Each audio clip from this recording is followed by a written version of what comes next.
வடக்கு கடல்களை பல்தேசிய கம்பெனிகளுக்கு விற்பதும் முதலீடு என்ற போர்வையிலே சீன நாட்டுக்கு கொடுப்பதற்கும் மறைமுக திட்டமாகவா இந்த அனுரகுமார திசாநாயக்க அரசாங்கம், கடந்த ரணில் விக்ரமசிங்க தலைமையிலான அரசாங்கம் மக்களுடைய கோரிக்கையை செவிசாய்த்து அந்த சட்டத்தை கிடப்பிலே போட்டது.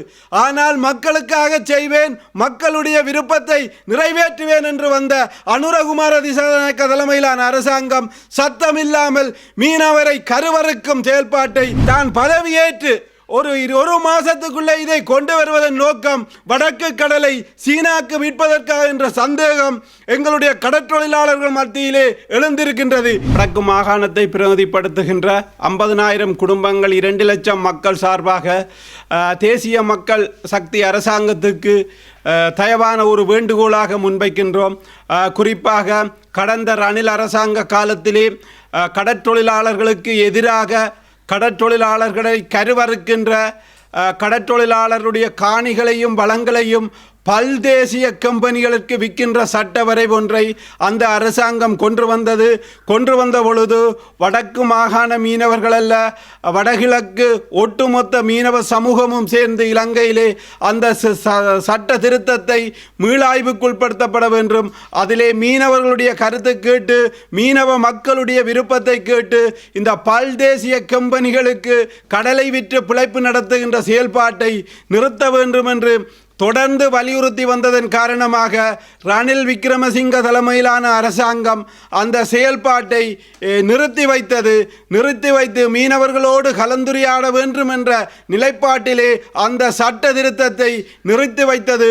அதற்கு எதிராக முன்னாள் வடக்கு மாகாண ஆளுநர் PM சார்ல்ஸ் அவர்களிடமும் வடக்கு மாகாணத்தை பிரதிநிதிப்படுத்திய கடற்றொழிலாளர்கள் எங்களுடைய கருத்தை இதை நிறுத்தி மீனவர்களோடு கலந்துரையாடி மீனவர்களுடைய விருப்பத்திற்கு, மீனவர்களுக்கு பாதிப்பில்லாத வகையிலே இந்த சட்ட திருத்தம் முன்மொழியப்பட வேண்டும் என்று கருத்தை நாங்கள் வைத்தபோது அந்த ரணில் விக்ரமசிங்க தலைமையிலான அரசாங்கம் அதை ஏற்றுக்கொண்டது. ஆனால் தேசிய மக்கள் சக்தி அரசாங்கம் அல்லது உழைக்கும் மக்களுக்கான அரசாங்கம் எங்களுடைய வளங்களை பல்தேசிய கம்பெனிகளுக்கு விற்க மாட்டேன் என்று கூறி வந்த அரசாங்கம் நேற்றைய தினம் அமைச்சரவையிலே 96ஆம் ஆண்டு 2ஆம் இலக்க சட்ட திருத்தத்தின் ஊடாக புதிய கடற்றொழில் சட்டத்தை பாராளுமன்றத்திற்கு சமர்ப்பிப்பதற்குரிய சிபார்சை வழங்கியிருக்கின்றது. இது உண்மையிலே வடக்கு கடற்றொழிலாளர்களுக்கு கவலை அளிக்கிற, வேதனை அளிக்கிற விஷயமாக இருந்தாலும் இது ஒட்டுமொத்த இலங்கை கடற்றொழிலாளர்களும் இந்த சட்டத்தினால் பாதிக்கப்பட போகிறார்கள்.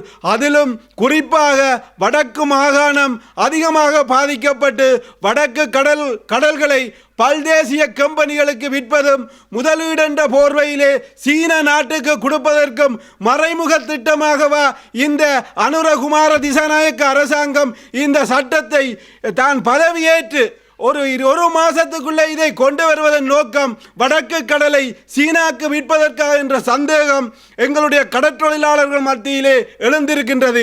எனவே நேற்றைய தினம் இந்த சட்டத்தை பாராளுமன்றத்துக்கு சமர்ப்பிப்பதற்கு அமைச்சரவை அனுமதி வழங்கி இருக்கின்றது.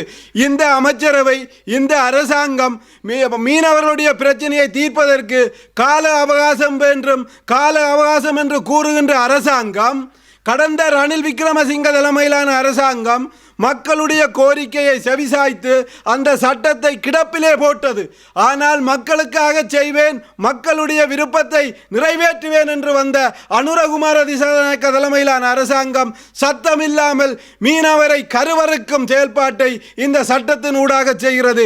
எனவேதான் இந்த சட்ட திருத்தம் கடற்றொழிலாளர்களுக்கு பொருத்தமற்றது. இது கடற்றொழில் மக்களோடு மீளாய்வு செய்யப்பட்டு அந்த மக்களுக்கு தெளிவுபடுத்தி அதன் மீனவரை பாதிக்கின்ற செயல்பாடு இருக்கின்ற அந்த சரத்துக்களை நீக்கி புதிய சரத்துக்கள் உள்ளீர்க்க வேண்டும். இந்த அரசாங்கத்தை தயவாக நாங்கள் வடக்கு கடற்றொழில் சமூகம் சார்பாகவும் கேட்கின்றோம்.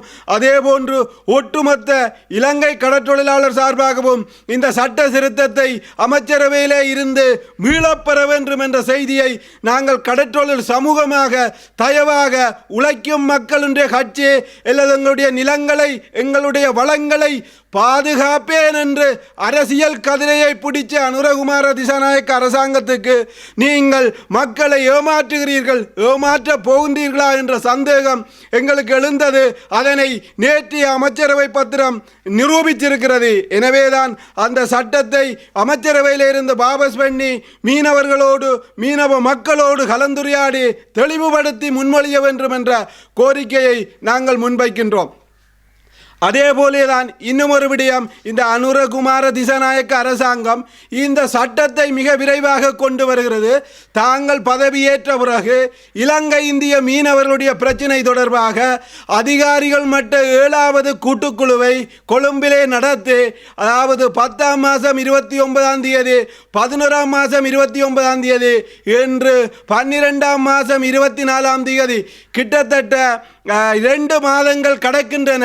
அந்த பேச்சுவார்த்தையில் அடுத்த கட்டம் இலங்கை இந்திய மீனவர்களுடைய பிரச்சனையை எப்படி கையாளப் போகின்றேன், எப்படி தீர்க்கப் போகின்றேன் என்ற நிலைப்பாட்டை இந்த ஏடிகே என்று சொல்கின்ற அனுரகுமார திசாநாயக்காவினுடைய அரசாங்கம் வெளிப்படுத்த வேண்டும்.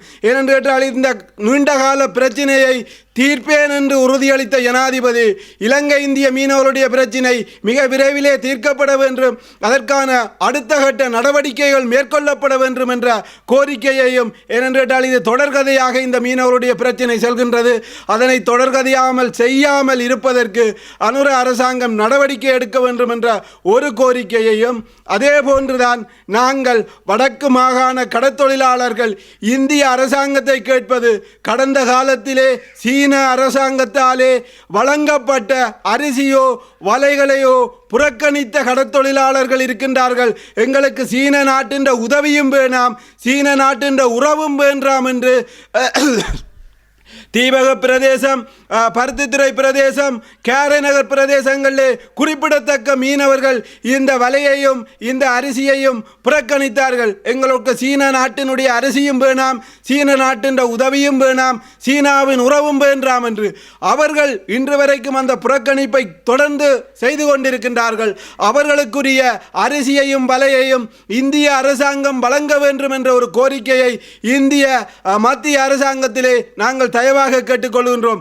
ஏனென்று கேட்டால் இந்த தேர்தல், ஜனாதிபதி தேர்தலுக்கு முன்பே இந்த சீன நாட்டின் உதவியையும் அரிசியையும் விலையையும் புறக்கணித்த சமூகம் இன்று இப்பொழுது வழங்கப்படுறதையும் புறக்கணித்துத்தான் இருக்கிறது. எனவேதான் அந்த மீனவர்களுக்கு இந்திய அரசாங்கம் மனிதாபிமானத்தோடு உணவுப் பொருட்களையும் மீன்பிடி உபகரணங்களையும் வழங்குவதற்கு நடவடிக்கை எடுக்க வேண்டும் என்று நாங்கள் வடக்கு மாகாணம் சார்பாக கேட்டுக்கொள்கின்றோம். அதே போலேதான் இலங்கை இந்திய மீனவர்களுடைய பிரச்சனையிலே அரசாங்கங்கள் கதைத்து கொண்டாலும் பேசிக்கொண்டாலும் கூட இந்திய மீனவர்களுடைய வருகை தொடர்ந்த வண்ணம் இருக்கின்றது, கைதுகள் குறைந்த வண்ணம் இருக்கின்றது. இன்றைய தினம் நேற்றைய தினம் கூட மன்னார் மாவட்டத்திலும் 17 மீனவர்களை இலங்கை கடற்படை கைது செய்திருக்கின்றது. ஆனால் மீனவர்களின் வருகை தொடர்ந்த வண்ணம் இருக்கின்றது, கைதுகள் குறைந்திருக்கின்றது, எங்களுடைய வளமும் வாழ்வாதாரமும் பாதிக்கப்பட்டு கொண்டிருக்கின்றது. ஆகையாலே தான் நாங்கள் வலியுறுத்துகின்றோம், இந்த வருகையை நிறுத்த வேண்டும், இந்த கைதுகளை நிறுத்தி பேச்சுவார்த்தை ஊடாக எங்களுடைய இலங்கை கடற்பரப்புக்குள்ளே இழுவை மடியோடு மீனவர்களை வராது தடுக்க வேண்டிய பொறுப்பை இந்த அரசாங்கம் செய்ய வேண்டும். ஆனால் இந்த அரசாங்கமும் கடந்த அரசாங்கங்கள் போன்றுதான் செயல்படுகிறது என்பதை இந்த இந்திய மீனவர்களுடைய வருகையும் கைதுகளும் எங்களுக்கு காட்டுகின்றது. எங்களுடைய பாதிப்பு தொடர்ந்த வண்ணம் இருக்கின்றது. அரசாங்கங்கள் மாறுது, ஆனால் பேச்சுக்கள் மாறுது, ஆனால் கடல் அழிக்கப்படுகிறது, நாங்கள் பாதிக்கப்படுகிறோம், எங்களுடைய வாழ்வாதாரம் இழக்கப்படுகிறது. இதனையும் கட்டுப்படுத்துவதற்கு இந்த அரசாங்கம் தொடர்ந்து நடவடிக்கை எடுக்க வேண்டும். தேர்தலிலே கூடிய வாக்குறுதி போன்று இலங்கை இந்திய மீனவர்களுடைய பிரச்சினையை நல்லெண்ணத்தோடு சுமூகமோடு மனிதாபிமானத்தோடு தீர்ப்பதற்கு இந்த அனுர அரசாங்கம் முன்வர வேண்டும் என்ற செய்தியை நாங்கள் தெரிவித்துக் கொள்கின்றோம்.